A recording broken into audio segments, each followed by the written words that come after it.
Merci à vous d'être en direct avec nous ce matin. Je le disais, un des leaders du mouvement. Mais vous avez décidé, après avoir entendu les premières propositions de Gabriel Attal vendredi dernier, de lever le camp d'une certaine manière sur l'autoroute A64 chez vous du côté d'Agen. Il n'y a pas de regret ce matin d'avoir levé le camp ? Déjà, c'était pas à Agen, excusez-moi, c'était au sud de Toulouse, à Carbone. C'était à Carbone, pardon, vous avez raison. Et de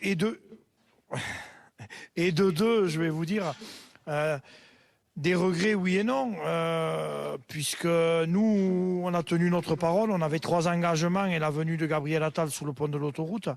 Donc, on était obligé de tenir parole, parce qu'autrement, aujourd'hui, tout le monde nous taperait dessus en disant ils n'ont pas tenu parole. Mais c'est pas pour ça que je soutiens pas et qu'on ne soutient pas tout le mouvement de tous les autres agriculteurs. Au contraire. Et vous soutenez ceux qui, là, décident précisément d'aller bloquer Paris, ceux qui ciblent, notamment venus du sud-ouest, ceux qui ciblent Rungis. Vous soutenez ces méthodes-là ? Mais bien sûr, au bout d'un moment, nous, au début, on est partis, on était un groupe de copains, on n'avait aucun syndicat avec nous, on n'avait rien du tout. On est partis en nom propre sur l'autoroute. On ne pensait pas que ça prendrait une ampleur nationale. Ça prend une ampleur nationale. Maintenant, les syndicats reprennent le flambeau. Et c'est le but. Comme j'ai dit hier après-midi à Arnaud Rousseau, on a lancé la roue. La roue avance. Eh bien, il faut continuer à la faire avancer pour que l'agriculture française elle sorte gagnante. Vous avez donc parlé avec le patron de la FNSEA. Qu'est-ce que vous vous êtes dit hier ? Oh, mais on se parle depuis le début du blocage, qu'on a mis en place, nous, il y avait 15 jours. On se parle, on a communiqué beaucoup, mais je vais vous dire, même si on m'a identifié comme le leader de la révolte agricole, il ne faut pas oublier que maintenant, ceux qui ont le pouvoir au gouvernement et auprès des autorités, ça reste quand même les syndicats agricoles. Donc Jérôme Bail, en nom propre, un simple agriculteur du Volvestre, ne peut pas malheureusement gérer et entendre tous les problèmes de tous les agriculteurs français. Oui, effectivement. Je reviens à Rungis, parce que certains agriculteurs, on voit, montent vers la capitale pour essayer de bloquer Rungis, même si Gérald Darmanin a dit que c'était une ligne rouge. On entendait tout à l'heure sur des barrages, des agriculteurs disent, écoutez, s'il faut affamer les Parisiens pendant quelques jours, on le fera.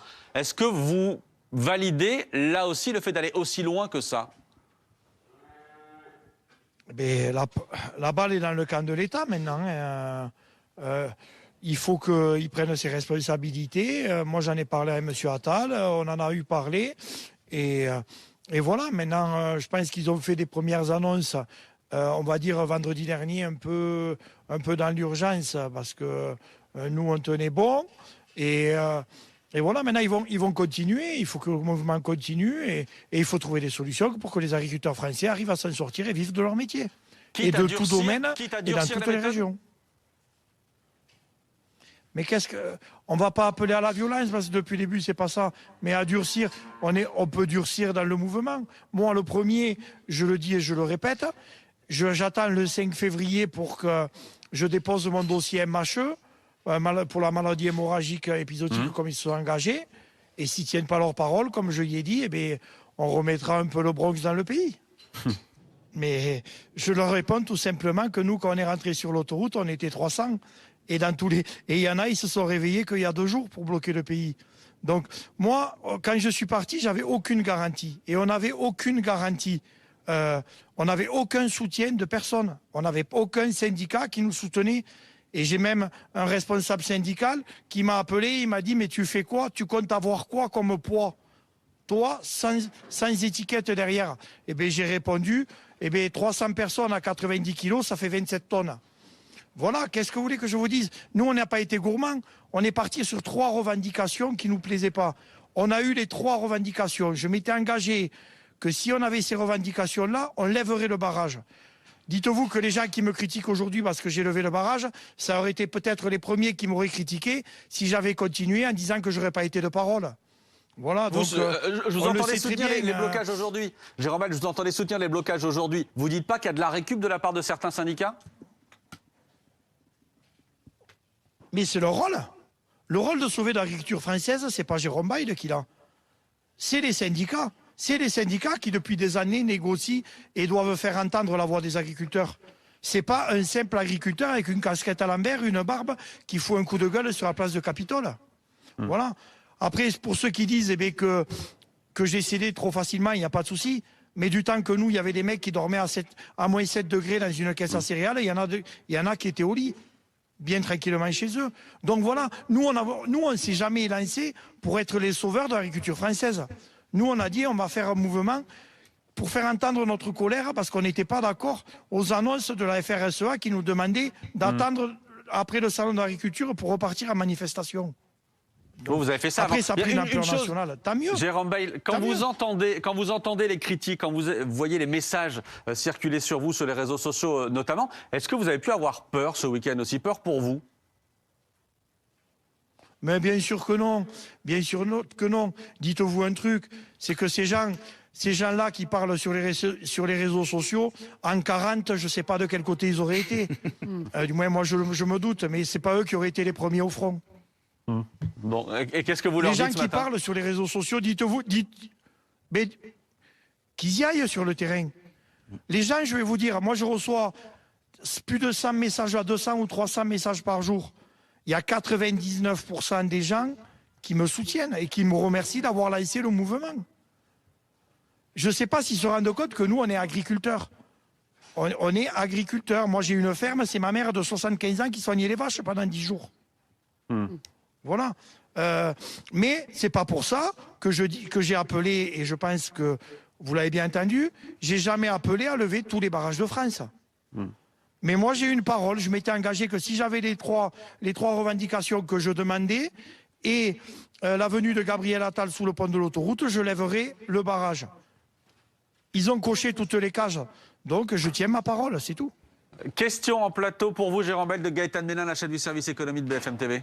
S'il y avait une revendication à laquelle le Premier ministre ou le Président de la République devrait répondre en ce moment pour venir en aide à tous les autres agriculteurs. On a bien compris que vous aviez 3 revendications qui ont obtenu gain de cause, mais s'il y en avait une, selon vous, qu'il faudrait absolument satisfaire pour aider ces agriculteurs, quelle serait-elle? La concurrence déloyale, tout simplement. En France, on importe des produits qui utilisent, par exemple, sur des produits bio, qui utilisent des matières actives qui sont interdites dans les pays, qui est interdite en France et qu'ils utilisent, eux, sur des produits bio à l'étranger.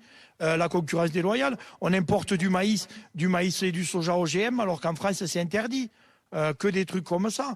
On importe de la céréale qui utilise des matières actives qui sont interdites en France. C'est la concurrence déloyale, bien sûr que c'est ça. Qu'il faut que l'État fasse un peu plus attention.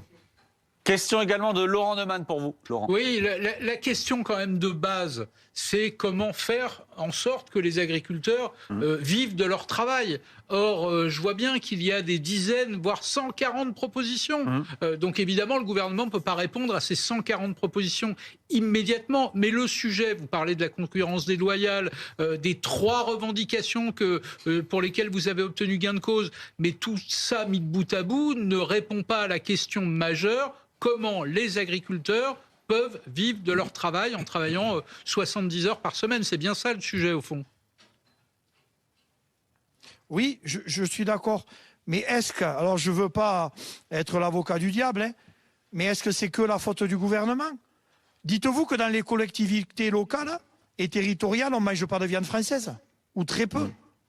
Donc moi, comme j'ai dit, on a gagné 3 mesures nationales, nous.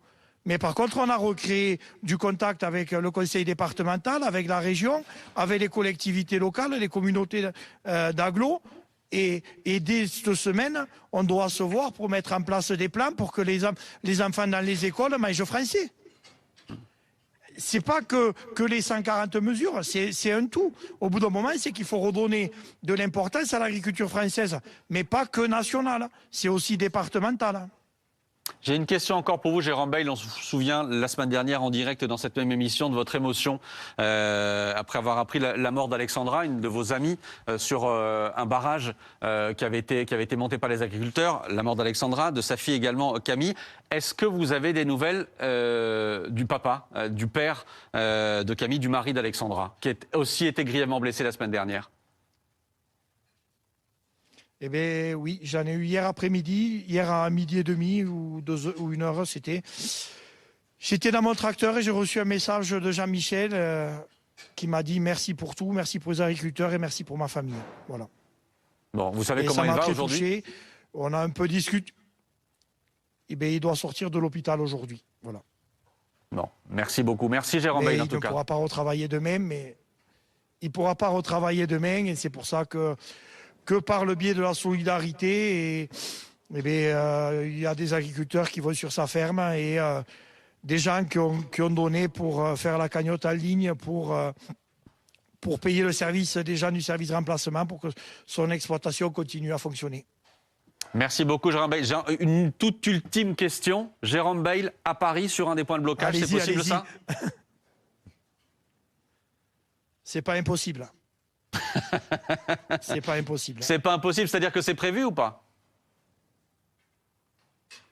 C'est pas impossible, je dis. Vous savez, rien à la vie, rien n'est impossible.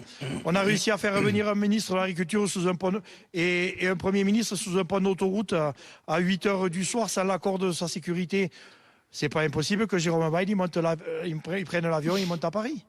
Bon, bah, au moins c'est dit. Merci beaucoup, merci Jérôme Bail, merci d'avoir été en direct avec nous.